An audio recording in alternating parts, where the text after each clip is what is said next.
Alhamdulillahirabbil alamin wa bihi nasta'in wa ala umuri dunya waddin wa ala alihi wa ashabihi wa man tabi'ahu bi ihsanin ila yaumiddin amma ba'du.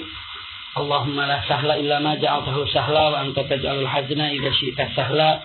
Rabbana yassirna wa la tu'assirna. Allahumma inna nas'aluka hubba wa hubba man yuhibbuka wa hubba amalin yuqarribuna ala hubbika bi rahmatika ya arhamar rahimin. Amin ya rabbal alamin. Apa yang akan kita pelajari ataupun yang akan kita telaahi saat ini, wallahu a'lam. Yang jelas, saya pun mungkin kalau ada yang ingin memberikan ide atau bagaimana apa yang harus dipelajari, namun mungkin untuk saat ini sangat minim sekali pengetahuan kita tentang Rasul Shallallahu Alaihi Wasallam. Mungkin kita mengenal Ka'bah, mungkin kita mengenal air Zam-Zam, mungkin kita mengenal Mekah, mungkin kita mengenal Madinah. Tapi sejauh mana kenal kita kepada Mekah, kepada Madinah, juga kepada Ka'bah, bahkan banyak yang tidak tahu tentang masalah itu. Maka mungkin alangkah baiknya kita lihat, mungkin kita lihat tentang sirah Nabawiyah. Pernah dengar nggak kalimat sirah Nabawiyah? Dalam bahasa Indonesia itu sejarah apa? Sejarah Muhammad, begitu kan? Sejarah Muhammad. Ada sejarah Muhammad, ada sejarah Islam. Kalau sejarah Islam itu diawalinya dari mana? Diawalinya dari mulai bumi diciptakan. Itu kalau mau tentang sejarah Islam. Tapi kalau ingin mengetahui sirah Nabawiyah, itu adalah perjalanan Nabi Muhammad Sallallahu Alaihi Wasallam. Itu perjalanan Nabi Muhammad Sallallahu Alaihi Wasallam. Tentang ini mari kita renungi saja apa artinya sirah. Maka subhanallah mungkin pelajaran yang cukup boleh dikatakan bukan berarti berat, tapi perlu dengan kesabaran. Itu belajar tentang sirah Nabawiyah, perjalanan Rasul Sallallahu Alaihi Wasallam. Sebelumnya saya ingin mengatakan sirah Nabawiyah itu adalah kalimat yang sering kita dengar atau tidak? Sering ya kita dengar kalimat sirah Nabawiyah gitu. Makanya sekarang kalau ada yang belum tahu apa itu sirah Nabawiyah, tolong sekarang ini hafalkan kalimat ini adalah sirah Nabawiyah. Sirah itu artinya mungkin lebih enak kalau diterjemahkan dalam bahasa Indonesia. Kalau seseorang berjalan di padang pasir atau berjalan di tepi pantai, maka akan terlihat telapak kakinya. Mungkin ya, bisa nggak dibayangkan? Akan terlihat telapak kakinya. Maka ketika terlihat telapak kakinya, misalnya bertanya, ini telapak kaki siapa ini? Misalnya, oh ini telapak kakinya si fulan. Berarti kita sebutkan, oh ini sirahnya si fulan. Jadi pahami ya, benda ya? Jadi jejaknya si fulan. Kalau sekarang dikatakan sirah Nabawiyah, berarti jejaknya Nabi. Nabi yang mana? Yang ingin kita pelajari adalah Muhammad Sallallahu Alaihi Wasallam. Memang cukup berat pelajaran ini, tapi subhanallah tidak akan sempurna cinta kita ini kepada siapa? Kepada Allah dan Rasulnya. Kalau seandainya Rasulnya pun kita tidak tahu. Istilahnya mungkin kalau bahasanya, kalau tidak kenal maka tidak sayang. Jelas. Kita sayang nggak terhadap Rasulullah? Mungkin dikatakan sayang. Tapi sayangnya kita terhadap Rasulullah nanti akan lebih sayang ketika kita tahu siapa itu Rasulullah. Siapa itu Muhammad. Begitu. Maka subhanallah mungkin punten. Bunda insyaallah Allah muliakan. Sampai saat ini pelajaran sirah bukan hanya di Indonesia. Bahkan di seluruh dunia. Itu mungkin agak terlupakan. Sehingga permasalahan-permasalahannya tidak tahu. Punten dengan seenaknya sedikit. Saya akan ulas dengan seenaknya dengan mengatakan mungkin poligami itu adalah sunnah. Kenapa hal itu terjadi? Tidak tahu tentang sirah. Misalnya lagi dengan mengatakan kisah itu kejam. Kenapa? Karena tidak tahu sirah Nabawiyah. Bahkan tidak heran kalau seandainya Paulus dengan mengatakan apa? Islam ini berkembang tahta bilari suyuk. Berkembang itu karena apa? Di bawah kilatan pedang. Itu pun apa? Karena tidak tahu tentang sirah. Pun kita mungkin akan mengatakan, ya memang seperti itu. Islam perang, Islam jihad, Islam itu, Islam ini. Na'udzubillah. Kenapa? Karena tidak tahu tentang sirah nabawiyah. Jadi seperti itu. Karena ketidaktahuan tentang sirah ini, maka jadi kacau semua keadaannya. Karena ketidaktahuan sirah ini, maka akibatnya bagaimana? Ya beginilah umat Islam. Begini salah, begitu salah, begitu salah, subhanallah. Maka mulai hari ini kita akan mempelajari tentang sirah nabawiyah. Sekali lagi, saya ingin bertanya, apa artinya sirah? Jejak. Kalau nabawiyah itu sudah dikhususkan kepada Nabi Muhammad Sallallahu Alaihi Wasallam. Izinkan sebelum kita masuk sirah lebih dalam, saya ingin bertanya, mungkin Bunda bertanya, apa sih fungsinya belajar sirah? Apa sih fungsinya belajar sirah nabawiyah, sejarah Rasul, begitu ya? Mungkin terlalu banyak fungsinya, tapi kalau mau dimasukkan ke dalam hati dan disampaikan kepada saudara-saudara kita, fungsi belajar sirah nabawiyah, satu, untuk memahami isi Al-Quran. Bagaimana orang akan memahami Al-Quran kalau seandainya dia tidak paham sirah nabawiyah? Al-Quran datangnya dari siapa, Bunda? Dari Allah. Yang diturunkan kepada Rasulullah melalui malaikat Jibril. Ya kan? Allah memberikan kepada Rasulullah melalui malaikat Jibril. Sekarang ini kita akan mempelajari Al-Quran. Kalau tidak tahu tentang pribadi Muhammad, maka bohong akan paham seluruh Al-Quran. Banyak golongan sekarang yang hadir ingkar sunnah. Apa ingkar sunnah ini?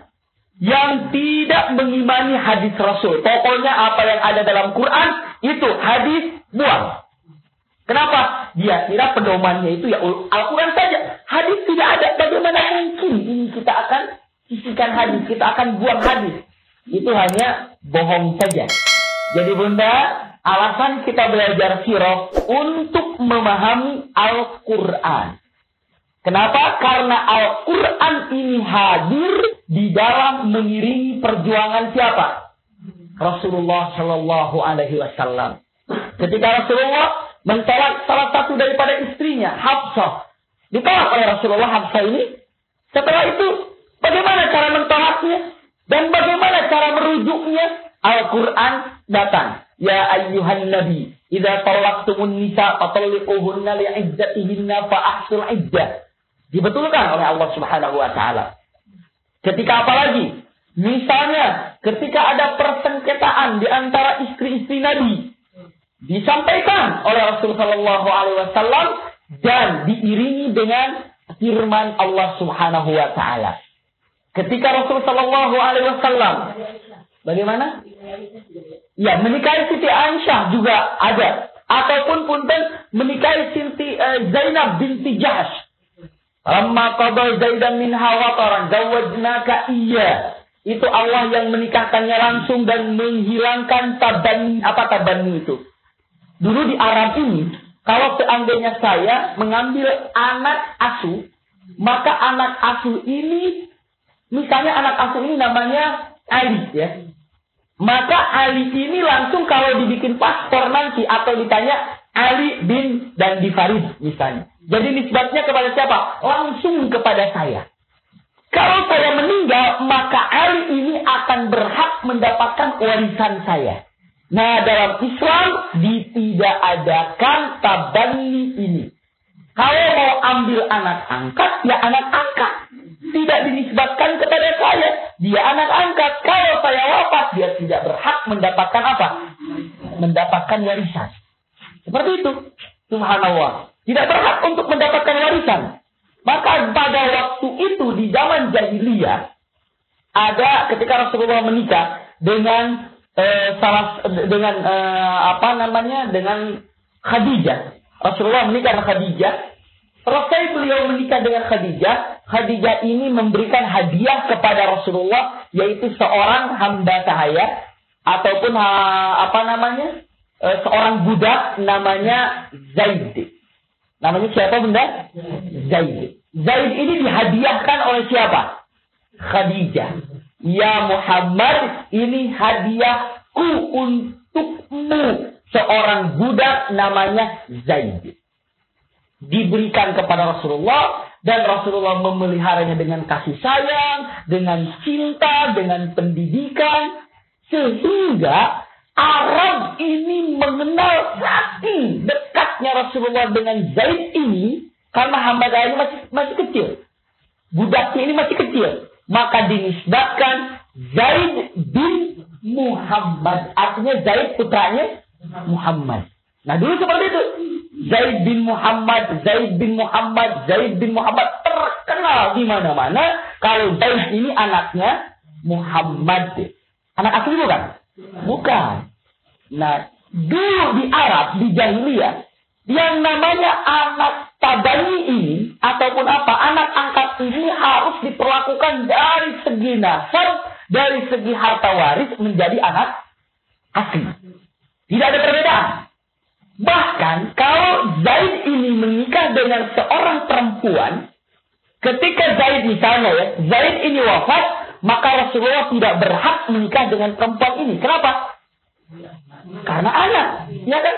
Punten kalau misalnya ibu punya anak, jangan ibu lah, misalnya ya ibu bapak sama, gitu kan?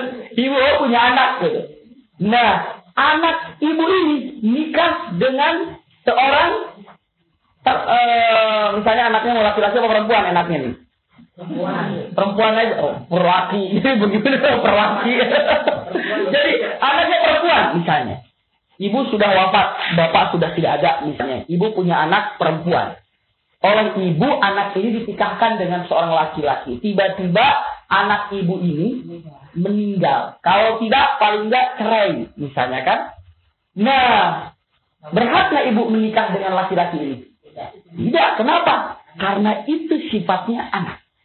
Persis waktu itu pada zaman jahiliyah, yang namanya anak angkat itu kalau seandainya sudah memiliki istri tidak boleh dinikahi. Ya kan, walaupun sudah cerai. Saat itu Bunda, Zainab ataupun Zaid bin Harith ini, subhanallah, senang disebut Muhammad, punten disebut Zaid anaknya Muhammad. Kalau sekarang misalnya punten, kita tidak jujur saja ya, kira-kira anaknya para pejabat mungkin yang terkenal sekarang nomor 1 SBY ya gitu. Kira-kira putranya SBY ini senang nggak kalau dikatakan ya anaknya SBY? Kira-kira senang nggak kira-kira gitu? Senang ya, anaknya SBY. Senang. Kenapa? Oh, bapak saya presiden gitu kan? Kira-kira secara manusiawi Zaid ini ketika disebutkan, oh Zaidnya anak Muhammad, Rasulullah lagi, bangga nggak? Bangga, senang. Zaid bin Muhammad, saya anaknya Muhammad gitu. Waduh, senang sekali. Tapi subhanallah, ini hukum Allah. Saat Zaid ini kita alasan belajar sirah ya, contoh, kita kasih contoh. Zaid bin Harith ini Bunda, saat itu ingin menikah dengan seorang perempuan. Rasulullah katakan, kamu ingin menikah, wahai Zaid? Iya. Dengan siapa? Dengan Zainab. Zainab ini orangnya cantik, putih, bangsawan. Zainab binti Jahsh. Kalau Zaid bin Harith orangnya hitam.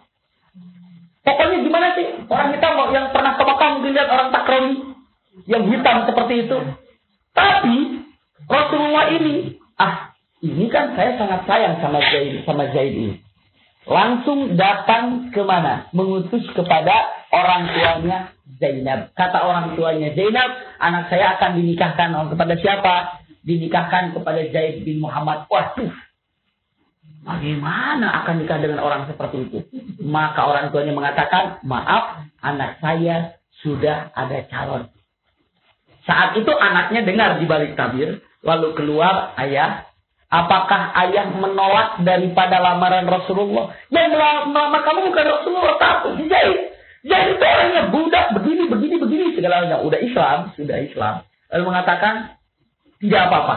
Saya berlaku seperti ini, kalau tidak memandang cinta saya kepada Allah dan Rasulnya, saya tidak akan menikah dengan orang hitam ini. Tapi dengan cinta Allah dan Rasulnya, saya menikah.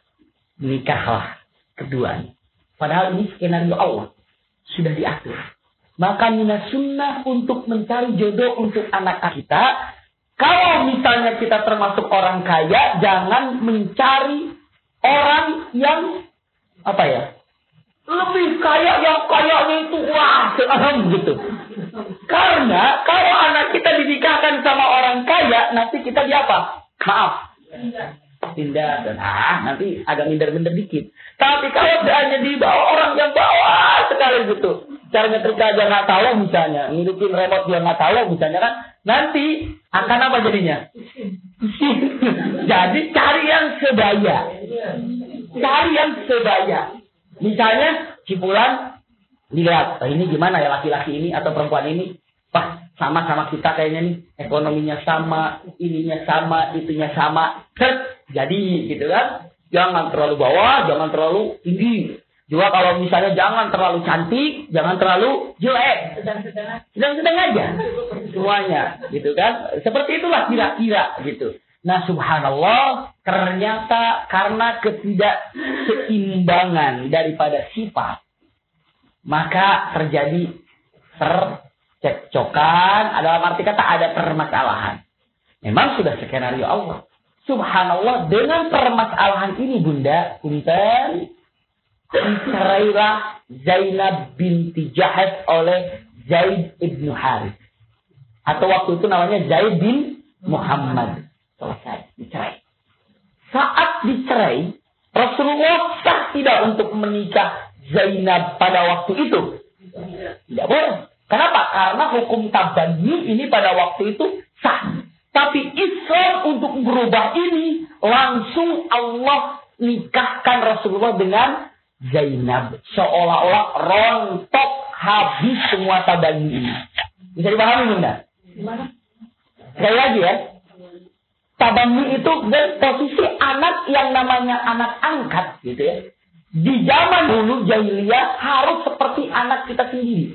Berhak ketika anak ini cerai dengan perempuan itu, maka bapaknya nggak boleh nikah gitu kan dengan perempuan itu. Seperti itu kan kalau anak asli. Nah kalau anak palsu, anak apa namanya? Anak angkat gitu kan. Nah ketika dicerai, nah di dalam hukum jahiliyah tetap tidak boleh dinikahi. Ya kan? Nah sekarang ataupun pada waktu itu ketika sudah dicerai Zainab dengan Zaid, Allah langsung nikahkan Rasulullah dengan Zainab. Siapa yang menikahkannya? Allah walinya. Di muka bumi ini yang dinikahkan walinya Allah hanya dua nabi. Siapa? Nabi Muhammad dan Nabi Adam. Kalau Nabi Adam masuk akal dulu, nggak ada penghulu, nggak ada wali, siapa? Ya hanya Allah. Makanya paling aman rumah tangga itu zaman Nabi Adam. Nggak mungkin ada selingkuh sana sini, nggak ada mungkin ada SM di sana sini. Kenapa? Apa cuma dua orang hidupnya juga? Gimana? Sangat tahu tapi tidak pernah melihat Allah. Langsung di dalam firman Allah. Falamma qada Zaidan minha wataran zawwajnaka iya. Setelah Zaid ini, subhanallah punten Bunda ya. Nanti kita akan sedikit ulas ini. Saat itu Allah mengatakan aku nikahkan engkau dengan Zainab. Setelah Zaid memisahkannya, menceraikannya. Otomatis Rasulullah nikah dengan siapa sekarang? Zainab. Kalau Rasulullah sudah menikah dengan Zainab, berarti hukum anak angkat ini tidak sama dengan anak yang asli. Bisa dipahami Bunda? Luntur semuanya. Luntur daripada kebiasaan Arab ini. Habis semuanya. Berarti Zaid ini sudah tidak boleh disebutkan Zaid anaknya Muhammad. Harus dikembalikan kepada nama bapaknya yang asli. Siapa nama bapaknya aslinya? Harith. Berarti menjadi Zaid bin Harith. Punten Bunda, kira-kira secara manusiawi, ketika kebanggaan Zaid bin Muhammad, wah saya anaknya Muhammad, tiba-tiba harus kembali kepada Zaid bin Harith, sakit hati nggak kira-kira? Yakin sakit hati? Sakit hati. Tapi Allah Maha Adil. Subhanallah. Tahu tak adilnya Allah di mana? Bukan adilnya Allah terhadap Zaid. Tadi kan Zaid bin Muhammad kan. Sekarang Allah katakan tidak ada Zaid bin Muhammad. Tidak boleh hukum tabanni ini. Maka kau harus kembali kepada Zaid putra Harith. Zaid bin Harith. sakit hati kan tadinya mengatakan Zaid bin Muhammad, tapi Allah ganti dengan hal yang lebih indah. Apa? Punten Bunda, adakah di dalam Al-Quran nama sahabat langsung disebut namanya? Ada nggak dalam Al-Quran? Tidak ada, kecuali Zaid. Allahu Akbar. Dalam Al-Quran, firman Allah, tidak ada satu sahabat pun disebut namanya. Abu Bakar, ada nggak namanya? Tidak ada. Ada sifatnya, ada. Wala fa'amman a'ta wa taqa wa saddaqa bil husna. Itu sifat Abu Bakar. Namanya tidak disebutkan. Umar bin Khattab, ada namanya? Tidak ada. Utsman, ada namanya? Tidak. Ali, ada namanya? Tidak. Zubair, tidak. Ibnu Abbas, tidak. Semua tidak ada nama. Tapi punten, Zaid, ada nggak dalam Al-Quran? Ada. Falamma qada Zaidan. Subhanallah. Coba. Allah dengan mengatakan, aku ambil, kamu tidak mengatakan Zaid anaknya Muhammad lagi. Kamu jangan sakit hati. Sekarang namamu aku simpan di firmanku. Subhanallah. Bunda mengatakan begini aja. Zaid. Dapat pahala. Kenapa? Karena itu firman Allah. Za, ya, dal. 3. Sudah dapat 30 barokah. Subhanallah. Bayangkan Bunda. Adilnya Allah subhanahu wa ta'ala. Engkau sakit hati tidak disebutkan Zaid anaknya Muhammad. Tapi aku ganti namamu. Aku simpan di dalam Al-Quran. Subhanallah. Bayangkan. Luar biasa Allah baiknya ini. Indah sekali. Zaid. Maka ini hebatnya. Sekarang ini. Paham nggak sekarang kalimat itu dalam Al-Quran? Dalam maqatul Zaid. Paham kan? Setelah apa? Dari sirah. Ya kan? Tahu sirahnya, oh begini sirahnya, perjalanannya, maka kita akan kembali belajar sirah Nabawiyah ini untuk paham Al-Quran.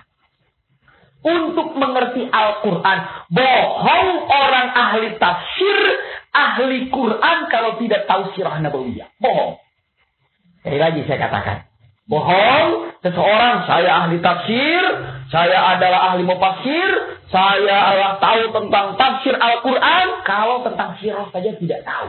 Kenapa? Karena Quran ini mengiringi kehidupan siapa? Rasulullah. Mengiringi kehidupan Rasulullah. Tidak jauh. Maka setiap tahunnya Jibril datang kepada Rasulullah tasmi Al-Quran. Rasulullah membaca Al-Quran, tasmi itu apa? Mendengarkan. Jadi datang Jibril, Muhammad, dengarkan, aku akan baca Quran. Baik, dari awal, iya. A'udzubillahi minasyaitonirrajim. Bismillahirrahmanirrahim. Alhamdulillahirabbil alamin. Terus sampai terakhir. Qul a'udzu birabbin nas, malikin nas, ilahin nas. Itu Jibril. Subhanallah. Setelah itu baru Jibril mengatakan, Muhammad, sekarang aku yang dengar. Coba kamu baca. Rasulullah dihafal. A'udzubillahi minasyaitonirrajim. Bismillahirrahmanirrahim. Alhamdulillah. Terus sampai An-Nas. Apa itu? Belajar Al-Quran Rasulullah dan Jibril. Yang ada Rasul.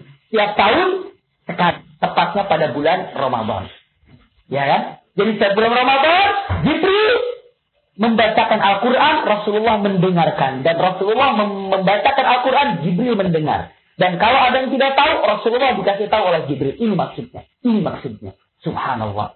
Jadi Rasulullah tidak punya apa? Tidak punya guru. Guru Rasulullah itu siapa? Langsung Jibril. Jibril itu utusan Allah. Kenapa Rasulullah tidak punya guru? Kenapa Rasulullah tidak punya guru? Kenapa? Ayo. Ada gurunya Rasulullah nggak? Kenapa Rasulullah tidak punya guru? Kalau Rasulullah punya guru, berarti ada yang lebih hebat daripada Rasulullah. Iya, gurunya Rasulullah, gitu kan? Misalnya punten, sekarang ini ada orang, siapa misalnya ulama terkenal, si Fulan. Oh, orang mengatakan, wah, si Fulan terkenal. Dengan ketenarannya, tiba-tiba datang. Oh, itu gurunya si Fulan. Oh, ini, lari semua ke gurunya kan? Kenapa? Ya memang ada guru. Tapi Rasulullah ada guru juga. Rasulullah tidak memiliki guru. Tidak tahu guru. Subhanallah. Berarti ayahanda bunda Rasulullah tidak memiliki guru. Sekarang mari kita lanjutkan. Pertama, kita mempelajari perjalanan Rasul agar mengetahui, memahami apa? Al-Quran. 1. Ya. Yang kedua, agar kita lebih cinta kepada Allah dan Rasulnya. Agar kita lebih cinta kepada Allah dan Rasulnya. Kenapa saya sampaikan agar kita lebih cinta kepada Allah dan Rasulnya? Punten bunda. Bukti daripada ataupun punten salah satu bukti dari cinta Allah kepada hambanya, Allah memberikan petunjuk kepada kita. Betul nggak ini kira-kira? Betul kan? Jadi salah satu bukti cinta Allah kepada hambanya memberikan petunjuk terhadap kita.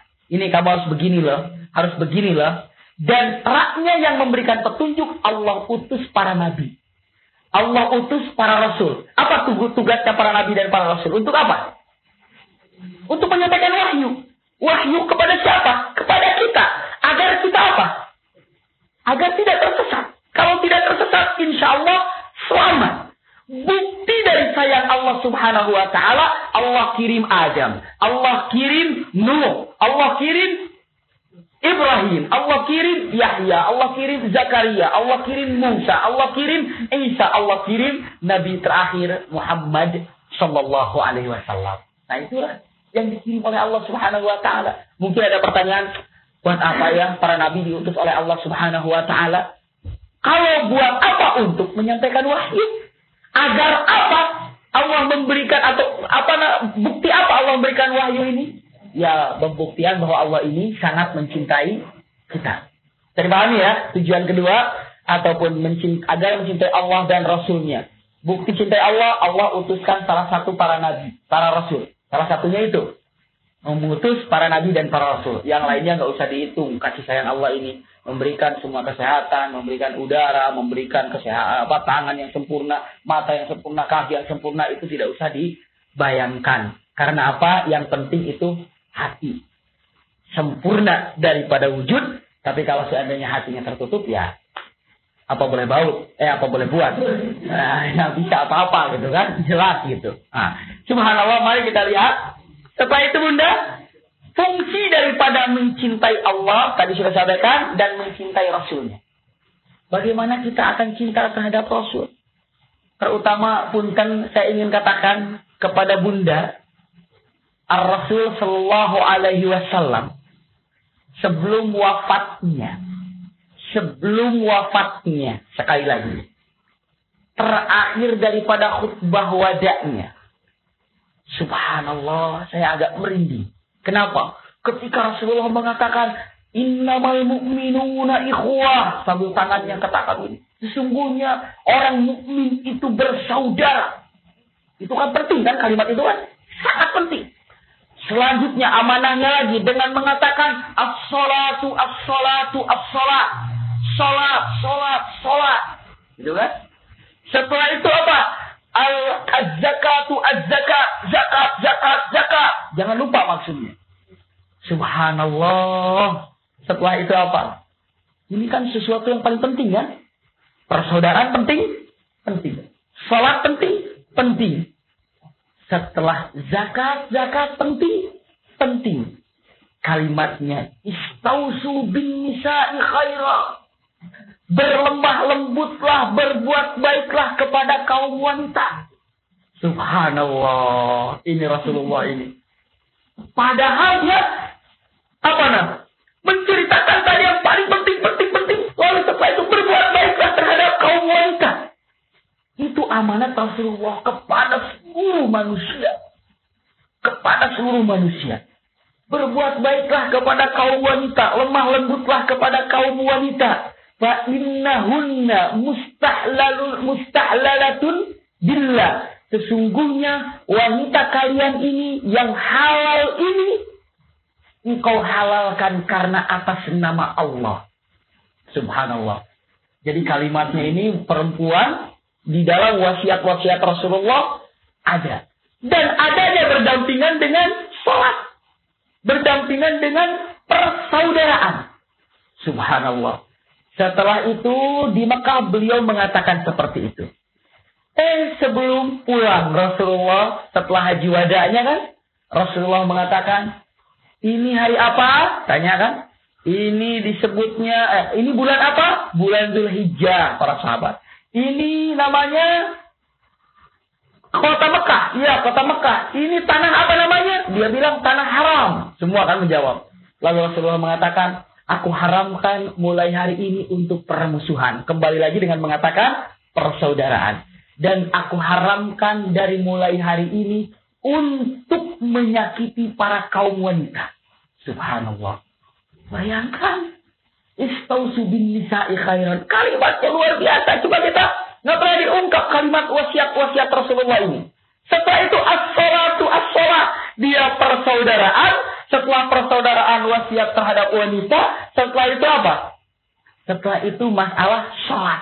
Berarti kaum wanita ditempelkan di tengah oleh Rasulullah antara persaudaraan dan salat. Betapa hebatnya Rasulullah ini.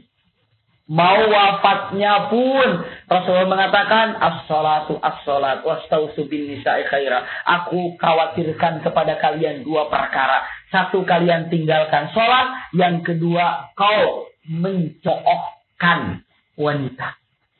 Kau menghardik wanita. Kau istilahnya tidak berbuat baik terhadap wanita.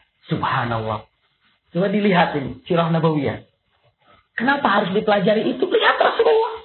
Punten bunda. Berapa banyak orang yang berangan-angan agar mati dalam keadaan sholat. Mau nggak ibu berangan-angan mati dalam sholat? Mau kan? Tapi itu tidak sunnah. Mau tidak berangan-angan kalau mati dalam keadaan ketika baca Quran? Mau. Tapi juga tidak sunnah. Yang sunnahnya ibu meninggal di pangkuan suami. Suami meninggal di pangkuan ibu. Itu yang sunnah. Siti Khadijah meninggal di pangkuan siapa? Pangkuan Nabi. Rasulullah meninggal di pangkuan siapa? Siti Aisyah. Subhanallah. Itu yang sunnah. Kenapa orang selalu mengharapkan, ya Allah, apakah orang yang setiap sholat harus khutimah? Wallahu a'lam. Iya kan? Wallahu a'lam. Tapi punten dibuka sekarang ini frame kita ini dengan mengatakan justru yang sunnah, ibu wafat di pangkuan bapak, bapak wafat di pangkuan ibu. Subhanallah. Jadi berapa banyak orang berangan-angan seperti itu kan? Banyak nggak? Aduh, ya saya angan-angan saya mau lagi sholat gitu kan? Wafatnya, begitu kan? Subhanallah. Rasul Sallallahu Alaihi Wasallam, Rasul dia seorang syahid apa bukan? Seorang syahid. Mati dalam perang? Tidak. Rasulullah seorang istilahnya syahid. Apakah mati ketika sholat? Tidak. Rasulullah orang syahid. Apakah beliau wafat dalam keadaan baca Quran? Tidak. Di mana dia wafat? Di pangkuan istri tercintanya. Subhanallah. Allahu Akbar. Kita kira mau nggak kira-kira ibu nih wafat di pangkuan suami? Mau ya?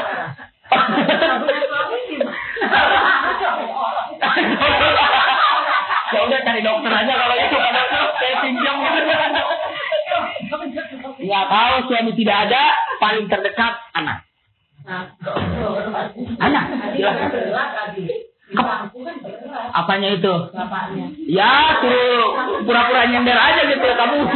Tapi enggak, dia nyender seperti ini Rasulullah. Maka subhanallah sedikit ya, saya lihat Rasulullah ketika mau wafatnya. Ketika Rasulullah begini kan, tiba-tiba datang Jibril. Dan Siti Aisyah ini sambil memegang begini kepalanya karena panas kan? Nah, panas dengan mengatakan, ya Aisyah tolong ruqyah saya. Ruqyah saya wahai Siti Aisyah atau Aisyah. Rasulullah mengatakan begitu kepada Siti Aisyah. Lalu Aisyah mengatakan, ya Rasulullah yadi. Atau dikatakan yaduka ahsan min yadi. Tangan kamu ini lebih baik daripada tangan aku. Engkaulah yang meruqyah diri sendiri. Maka setelah itu Rasulullah meruqyah Allahumma rabban nas azhibil ba'sa wasfi anta syafi. Tapi Rasulullah tidak bisa bergerak tangannya. Tangannya diangkat oleh Siti Aisyah, ditempelkan ke kepala Rasulullah. Jadi diusap-usap. Rasulullah sudah lemah sekali. Tiba-tiba dalam keadaan napasnya agak sulit, Rasulullah mengatakan wa alaikassalam ya Jibril. Siti Aisyah tahu, aduh ada Jibril ini datang. Jadi ketika dalam pangkuannya tiba-tiba Jibril datang, Siti Aisyah tidak melihat Jibril, tapi Jibril mengatakan assalamu alaika ya Rasulullah. Tiba-tiba ada jawaban daripada Rasulullah. Wa alaikassalam ya Jibril. Aisyah mengatakan, Jibril datang. Jibril datang. Tapi dia nunduk sambil memegang Rasulullah. Apa yang dikatakan Rasulullah? Maka hadisnya mengatakan, walamma qala Rasul sallallahu alaihi wasallam, alaikassalam ya Jibril, araftu bi anna Jibril qad hadara. Ketika saat itu aku tahu Jibril datang karena Rasulullah mengatakan wa alaikassalam. Setelah itu Jibril dengan mengatakan, ya Rasulullah, ma'i malakul maut. Aku datang ke sini membawa malaikatul maut, tapi dia malu-malu untuk mencabut nyawamu. Subhanallah. Lalu Rasulullah mengatakan, apa? Udnubi, dekatkan kepada aku. Siti Aisyah orang cerdik. Tiba-tiba Rasulullah mengatakan, udnubi, dekatkan kepada aku. Pasti yang akan mendekat kepadanya itu malaikatul maut. Subhanallah. Setelah itu malaikatul maut mengatakan, ya Rasulullah, wahai Rasul, amarani Allah bikhtiyarain.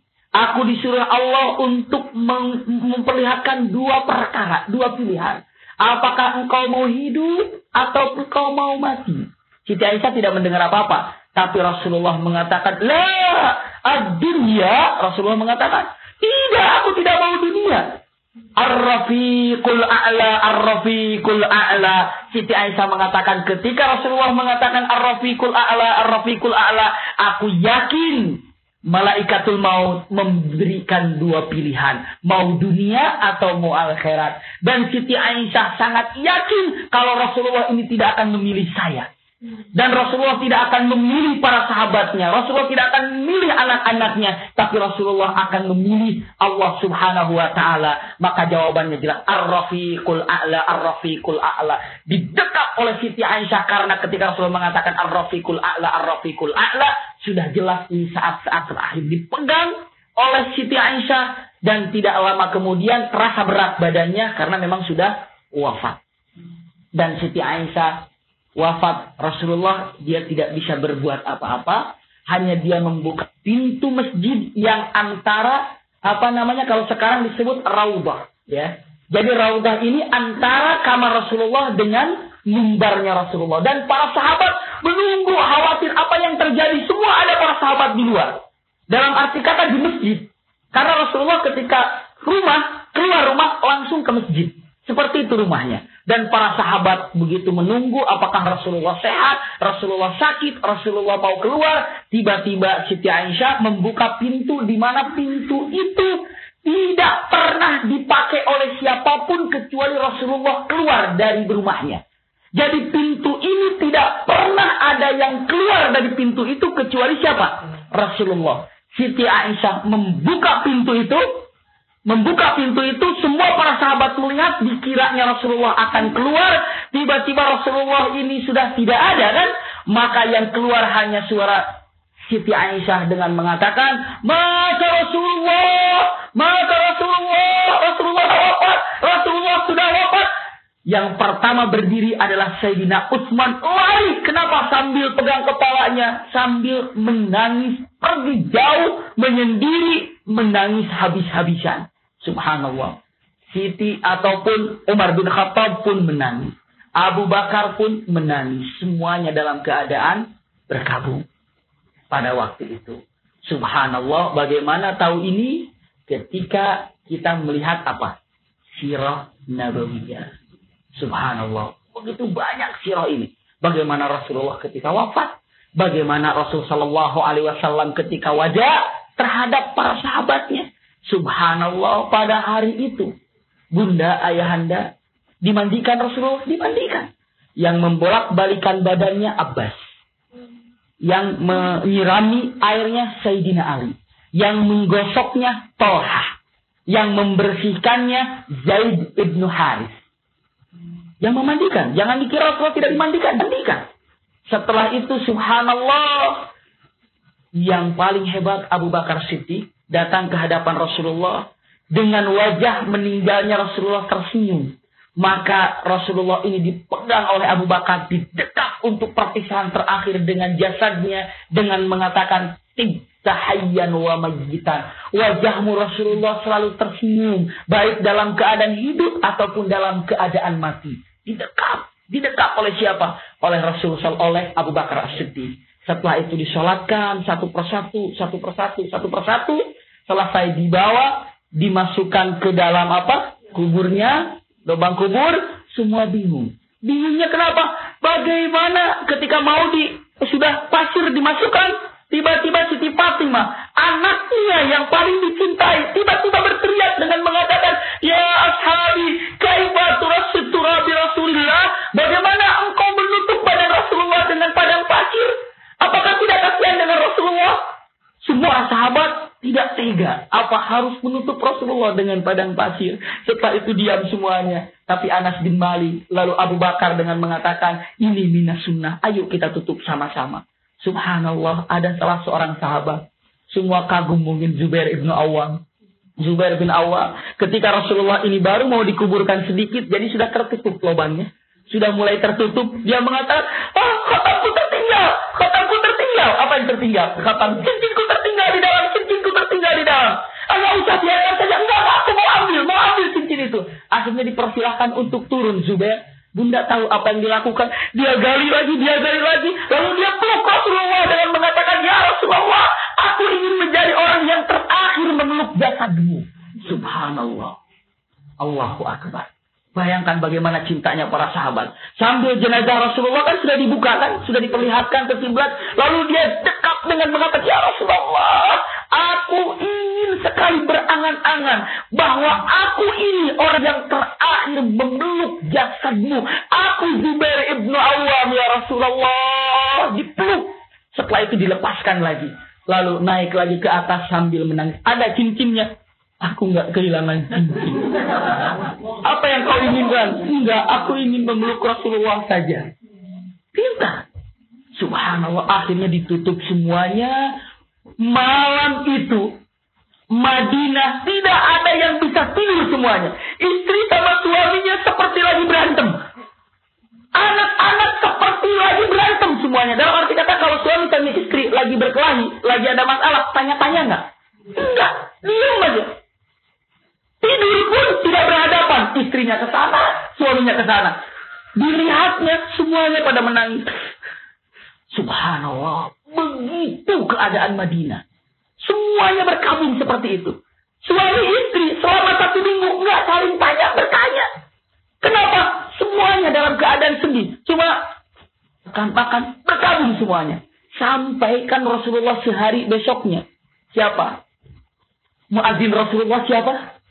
Bilal azan, Allahu Akbar. Ini kan tempat azannya ke sana kan?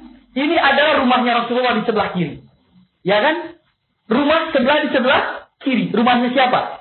Rasulullah. Jadi kalau azan Bilal, asyhadu an la ilaha illallah. Gitu kan? Asyhadu an la ilaha illallah. Nah, ketika mengatakan asyhadu anna Muhammadar Rasulullah, tepat biasanya Rasulullah keluar.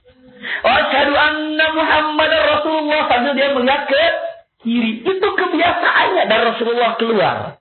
Saat itu azan Bilal, wa asyhadu anna Muhammadar, nangis, tidak tahan. Kenapa? Karena dilihatnya tidak ada siapa-siapa. Lalu dia kembali, wa asyhadu anna Muhammadar, nangis lagi. Akhirnya dia tidak bisa, dia menjerit memohon kepada Abu Bakar, "Wahai Abu Bakar, tolong pensiunkan aku dari azan. Tolong, kenapa aku tidak sanggup azan lagi? Kenapa aku terbiasa ketika mengatakan asyhadu anna Muhammadar Rasulullah, Muhammad keluar, tapi sekarang tidak ada. Izinkan saya untuk pensiun daripada azan ini." Subhanallah. Akhirnya Bilal nih, kita bilang, Bilal tidak mau lagi tinggal di mana? Di Madinah. Tidak mau. Kenapa? Kenangan dengan Rasulullah terlalu indah dengan Rasulullah. Akhirnya dia pindah ke mana? Ke Aqsa. Pindah ke mana? Ke Masjidil Aqsa. Pindah Bilal ini di Masjidil Aqsa. Subhanallah. Dalam beberapa tahun sudah Masjidil Aqsa dikuasai oleh umat Islam. Tiba-tiba Bilal bermimpi dengan Rasulullah yang tidak pernah bermimpi dengan Rasulullah. Rasulullah mengatakan, "Ya Bilal, atatrukuni? Bilal, apakah kau tinggalkan aku?" Bilal kaget. Saat Bilal kaget, Bilal kembali dari Masjidil Aqsa ke Madinah. Tiba pada waktu itu di Madinah subuh hari, belum ada yang azan. Udah beberapa tahun ini Bunda. Sudah proses mungkin sekitar 2, 3 ataupun sudah 5 tahun proses ini. Bilal kembali ke mana? Ke Madinah. Sampai ke Masjid Nabawi, subuh tidak ada yang azan. Bilal azan, Allahu Akbar, Allahu Akbar. Semua ahli Madinah mendengar itu suara Bilal. Semuanya kagum dengan mengatakan, Rasulullah hidup lagi, Rasulullah hidup lagi. Subhanallah. Padahal itu sudah 5 tahun. Setelah itu Bilal tetap masih kenangannya, Asyhadu anna Muhammadar Rasulullah. Bisa, tapi sampai menangis. Sampai kesulitan. Subhanallah. Itulah kisah Habib kita. Kekasih kita Muhammad Sallallahu Alaihi Wasallam. Pelajaran satu untuk mengetahui cinta kita kepada Allah. Dan cinta kita kepada Rasul Sallallahu Alaihi Wasallam. Subhanallah, Bunda. Luar biasa. Selanjutnya, sudah berapa alinea tadi? Sudah baru 2 ya. Cinta Allah dan Rasulnya. Tapi dengan dibuktikan. Yang ketiga. Belajar sirah nabawiyah ini. Belajar sirah nabawiyah ini. Untuk bisa mengetahui jalan kita. Dalam arti kata, jalan yang harus kita tempuh itu bagaimana. Makanya jalan Rasul Sallallahu Alaihi Wasallam. Punten, kalau mau berdagang, lihat dagangnya Rasulullah. Kalau mau jadi pejabat, lihat bagaimana Rasulullah seorang pejabat. Kalau Rasulullah mau jadi ahli politikus, lihat bagaimana politiknya Rasulullah. Kalau mau lihat penyantun anak yatim ataupun anak-anak, lihat Rasulullah bagaimana menyantun. Kalau mau mencari menjadi seorang laki-laki yang bisa berbuat baik kepada istrinya, lihat juga Rasulullah. Bagaimana Rasulullah semuanya ada. Maka Rasulullah ini komplit. Sampai orang kafir ini bingung. Mungkin ada satu buku 100 tokoh utama di dunia itu yang dikarang oleh siapa ya? Michael Hart kalau nggak salah ya. 100 tokoh yang paling berpengaruh di dunia. Yang mengarangnya orang Nasrani ya. Yang mengarangnya orang Kristen. Tapi menempatkan nomor 1 itu siapa? Nabi Muhammad. Bagaimana yang dulu kurang ajar, yang tidak tahu apa-apa? Saya sebutkan namanya. Arswendo dulu pernah memposisikan Muhammad di nomor berapa? Nomor 10. Siapa dia? Siapa dia? Tahu apa dia? Kenal apa dia? Apakah kita tidak sakit hati ketika Rasulullah SAW dinomorkan 10 seperti itu?